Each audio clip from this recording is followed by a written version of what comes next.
অসম অভিযান্ত্ৰিক প্ৰতিষ্ঠানলৈ আহিছা, বেলেগ একো কথা মনত নাৰাখিলেও অনবৰতে তুমি মনত ৰাখিবলগীয়া 4টা শব্দ আৰু সেই শব্দৰে গঠিত বাক্য কেইটা মই তোমালোকক কওঁ, যিকেইটা মই আজিও এই মুহূৰ্তটো মাইক্ৰফোনটোৰ সন্মুখত লৈ আছোঁ। সেইকেইটাই হৈছে মই কলৈ আহিছোঁ, মই কিয় আহিছোঁ, মই ক'ৰ পৰা আহিছোঁ, মই কাৰ বাবে আহিছোঁ। কলৈ, কিয়, ক'ৰ পৰা, কাৰ বাবে। তুমি মনত ৰাখিবা, তুমি কলৈ আহিছা, তুমি ক'ৰ পৰা আহিছা, তুমি কাৰ বাবে আহিছা, তুমি কিয় আহিছা। অনবৰত তুমি লগত লৈ ফুৰিবা ইয়াত থাকোঁতেনে। ইয়াত 7 ঘণ্টা আৰু 8 ঘণ্টা সময় যে তুমি থাকিবা, তুমি এই বাক্যকেইটাই অনবৰতে লৈ ফুৰিবা। তেনেই সৰু কথা, তেনেই সাধাৰণ কথা, কিন্তু জীৱনৰ কাৰণে বহুত ডাঙৰ কথা। এই সৰু কথাকেইটাৰ মূল্য তুমি এদিন বুজিবা যদি তুমি মানি চলা। মই নিজে মানি চলিছিলোঁ। মই সকলোৰে লগত আছিলোঁ। দৰং কলেজত ছায়েন্স, আৰ্টছ, কমাৰ্চ, কলা, বিজ্ঞান, বাণিজ্য 3টা শাখা আছে। ব্ৰহ্মপুত্ৰৰ উত্তৰ পাৰৰ নালন্দা বুলি কোৱা হয় দৰং কলেজক। ইমানেই তাৰ অধ্যাপকসকলৰ জ্ঞান, ছাত্ৰ ছাত্ৰীসকল ইমানেই তাৰ চতুৰ, চালাক আৰু বুদ্ধিমান। সেই হাজাৰ হাজাৰ ছাত্ৰ ছাত্ৰীৰ মাজত যেতিয়া মই আছিলোঁ, সদায় মই নিজক সুধিছিলোঁ যে এই 5000 ছাত্ৰ ছাত্ৰীৰ মাজত মোৰ অৱস্থিতিটো ক'ত।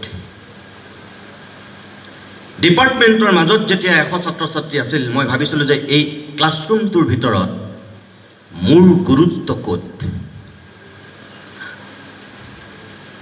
মই তোমালোককো কওঁ, ইয়াত 6টা ডিপাৰ্টমেণ্ট আছে। তুমি মেকানিকেলৰ নে, তুমি চিভিলৰ নে, তুমি ইলেক্ট্ৰিকেলৰ, সেইটো পিছৰ কথা। তুমি ডিপাৰ্টমেণ্টত থাকোঁতে তুমি ভাবিব লাগিব যে এইসকলৰ ভিতৰত মই কোন, মই কি, মোৰ অৱস্থিতি ছাৰ আৰু বাইদেউসকলৰ ওচৰত ক'ত। অসম অভিযান্ত্ৰিক প্ৰতিষ্ঠানৰ 6টা ডিপাৰ্টমেণ্টৰ ভিতৰত সামগ্ৰিকভাৱে মোৰ স্থান ক'ত। এই কথাকেইটা যদি তুমি মনত ৰাখিব পাৰা, তুমি চাবা এদিন নহয় এদিন তুমি নিজৰ ভৰিৰ ওপৰত ভৰ দি খুৱাই নহয়, তুমি আনৰ কাৰণেও হয়তো আদৰ্শ হ'ব পাৰিবা। অলপ হ'লেও তুমি আনৰ চকুত জিলিকি উঠিবাই, দৃঢ় বিশ্বাস। অৰ্থাৎ মই তোমালোকক ক'ব বিচাৰোঁ এই কথাটো, সকলোৰে লগত থাকিবা কিন্তু সদায় সুকীয়াকৈ থাকিবা। ভিৰৰ মাজত থাকিবা কিন্তু সদায় পৃথকে থাকিবা। একেলগে শোভাযাত্ৰাত অংশগ্ৰহণ কৰিবা কিন্তু নিজকে অনন্য কৰি ৰাখিবা, যাতে তুমি সদায় সকলো ক্ষেত্ৰত অদ্বিতীয় হৈ থাকা। এই মুহূৰ্তটো মই তোমালোকৰ আগত কৈছোঁ, মই অসম অভিযান্ত্ৰিক প্ৰতিষ্ঠানলৈ আহিছোঁ। কিয় আহিছোঁ? নৱাগতৰ আদৰণি সভাত একাংশ নতুন প্ৰজন্মৰ ছাত্ৰ ছাত্ৰীৰ আগত কথা ক'বলৈ আহিছোঁ। ক'ৰ পৰা আহিছোঁ? প্ৰতিদিন টাইম নামৰ নিউজ চেনেলটোৰ পৰা আহিছোঁ। আৰু কাৰ বাবে আহিছোঁ? ছাত্ৰ ছাত্ৰীৰ লগতে মই মোৰ নিজৰ কাৰণেও আহিছোঁ। 2টা নতুন কথা শিকিম, পৰিৱেশটো দেখিম, কিবা এটা জানিম, বুজিম। মোৰো এটা স্বাৰ্থ আছে, সেইকাৰণে আহিছোঁ।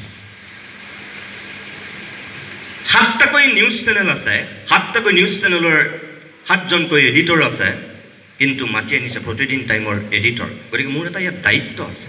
মই যদি ইয়াত নক'বলগীয়া কথা কওঁ, অকল নিতুমণি শইকীয়া মই বদনামী হৈ নাযাম, বদনাম হ'ব 450 কৰ্মচাৰী থকা প্ৰতিদিন টাইম নামৰ নিউজ চেনেলটো। তুমি মনত ৰাখিবা, তুমি এখন ঘৰৰ পৰা ইয়ালৈ আহিছা। ঘৰখন ক'ত? এখন নগৰ চহৰত, এখন গাঁৱত, এটা অঞ্চলত। তুমি ইয়াত এটা নকৰিবলগীয়া কাম কৰিবা, নঘটাবলগীয়া ঘটনা ঘটাবা, লগত লগত বদনাম হৈ যাব এই অসম অভিযান্ত্ৰিক প্ৰতিষ্ঠান নামৰ 70 বছৰীয়া এই শিক্ষা প্ৰতিষ্ঠানখন। কোনে অধিকাৰ দিলে তোমাক? এজন ছাত্ৰই, এগৰাকী ছাত্ৰীয়ে এটা ভুল কৰিব, যাৰ কাৰণে বদনাম হ'ব। সামগ্ৰিকভাৱে ইয়াৰ অধ্যক্ষ মহোদয়ৰ পৰা, অধ্যাপক অধ্যাপিকাসকলৰ পৰা, 6টা বিভাগৰ শ শ ছাত্ৰ ছাত্ৰী, এই 1000 ছাত্ৰ ছাত্ৰীক বদনাম কৰিবলৈ তোমাক কোনে অধিকাৰ দিলে? আমি কিমানে সেই কথাটো মনত ৰাখোঁ। তুমি এজন ল'ৰাই যদি মদ খাই মাতলামি কৰে অসম অভিযান্ত্ৰিক প্ৰতিষ্ঠানৰ গেটৰ সন্মুখত, গোটেইকেইটা নিউজ চেনেল আহি যাব, বাতৰি কাকতত কাইলৈ নিউজ হ'ব, অসম অভিযান্ত্ৰিক প্ৰতিষ্ঠানৰ ছাত্ৰৰ গুণ্ডাগিৰিত অতিষ্ঠ চান্দমাৰীবাসী। এজন ছাত্ৰই ভুল কৰিব, কিয় বদনাম হয় গোটেই শিক্ষা প্ৰতিষ্ঠানখনৰ?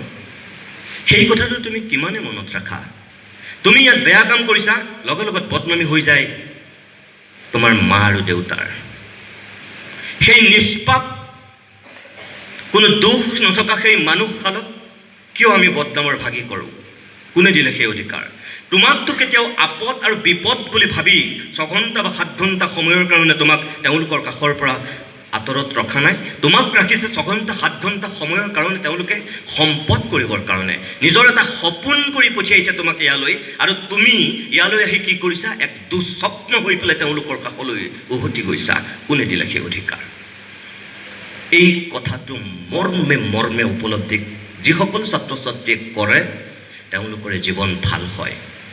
ইয়াত তুমি পঢ়িবলৈ আহিছা, হয়, তুমি বাৰ্থডে পাৰ্টিও খাব লাগিব, তুমি চিনেমাও চাব লাগিব, লগৰ বন্ধু বান্ধৱৰ লগত তুমি আড্ডাও মাৰিব লাগিব, কাৰোবাৰ বিয়া সভা হ'লেও যাব লাগিব, মুঠৰ ওপৰত তুমি তেনেকুৱা আনুষংগিক কাম কৰিব লাগিব। কিন্তু তুমি মনত ৰাখিবা যে সেইখিনি কেতিয়াও মুখ্য হ'ব নোৱাৰিব, সেইখিনি সদায় গৌণ হ'ব লাগিব।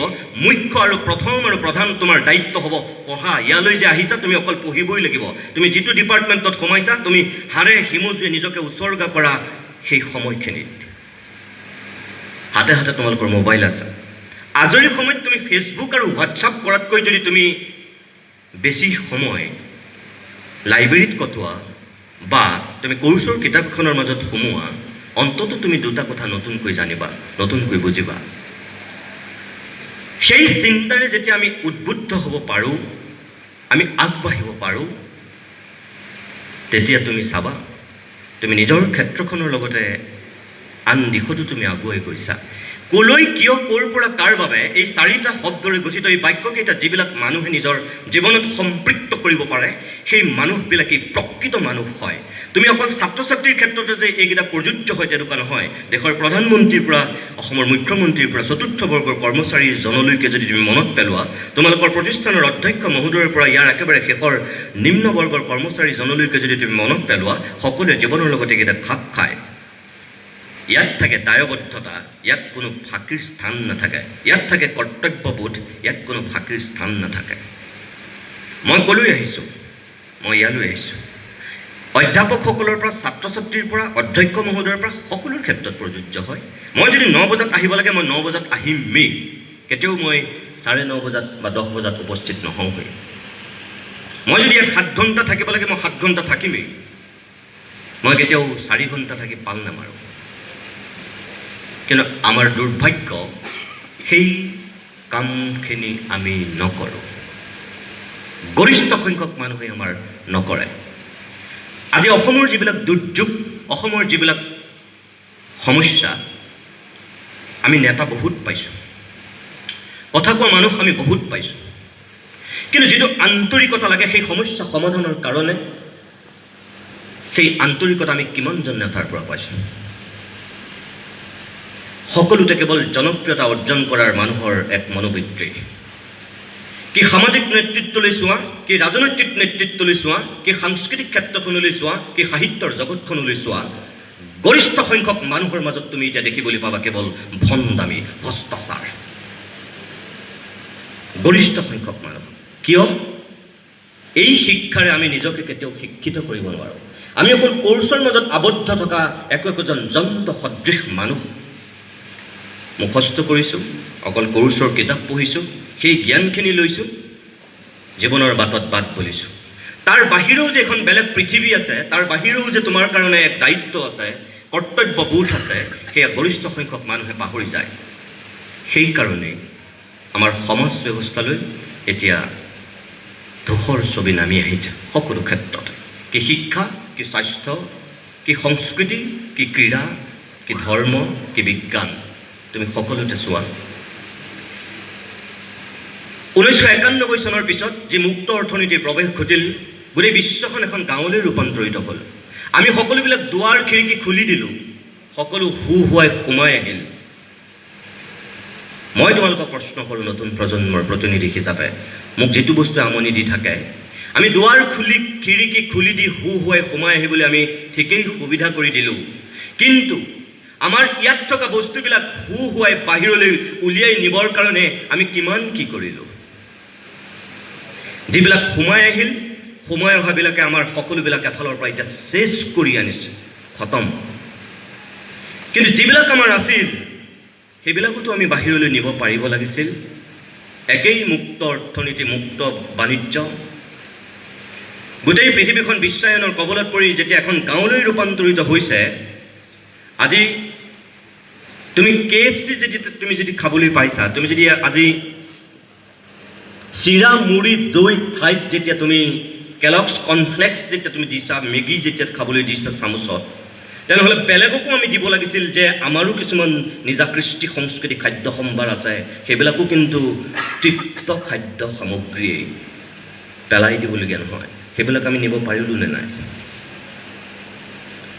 মই তোমালোকক এই কথাখিনি কিয় কৈছোঁ যে অকল পাঠ্যপুথিৰ কেন্দ্ৰিক এটা শিক্ষা ব্যৱস্থাৰ মাজতেই তোমালোক নিজে আবদ্ধ হৈ নাথাকিবা।